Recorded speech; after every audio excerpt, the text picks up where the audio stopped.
যখন আল্লাহ পাক মানুষ সৃষ্টি করার ইচ্ছা প্রকাশ করলেন, তখন কোনো ফেরেশতা মাটি আনতে পারেননি। হযরত জিবরাইল আলাইহিস সালাম বললেন, আল্লাহ, আমি এই কাজটি করতে চাই। আল্লাহ তাআলার আদেশে তিনি পৃথিবীতে এসে 3 ধরনের মাটি সংগ্রহ করলেন: লাল, সাদা এবং কালো। এই মাটিগুলো মক্কা ও তায়েফ শহরের মাঝামাঝি অবস্থানে রাখা হয়েছিল। দীর্ঘদিন আল্লাহ তাআলার আদেশে সেই মাটিগুলো প্রস্তুত হয়ে গেল।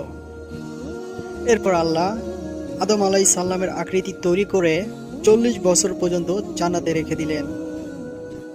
তখন ফেরেশতাগণ এই মূর্তিটিকে দেখতে থাকে আর ভাবে কিভাবে সে চলবে, আর কিভাবে কথা বলবে, আর কিভাবে জীবিত হবে।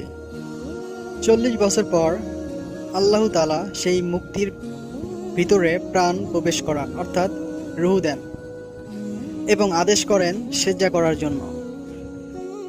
প্রাণ পেতেই আদম আলাইহিস সালাম একটি হাসি দেন এবং জীবিত হয়ে ওঠেন। সুবহানাল্লাহ। আশা করি ইসলামিক ভিডিও ভালোবেসে থাকলে আমাদের চ্যানেলটি সাবস্ক্রাইব করে সঙ্গেই থাকবেন। ভিডিওটি কেমন লাগলো তো কমেন্টে জানাবেন। অবশ্যই একটি শেয়ার, একটি লাইক করতে ভুলবেন না। আল্লাহ হাফেজ। সাবস্ক্রাইব করে সঙ্গেই থাকবেন।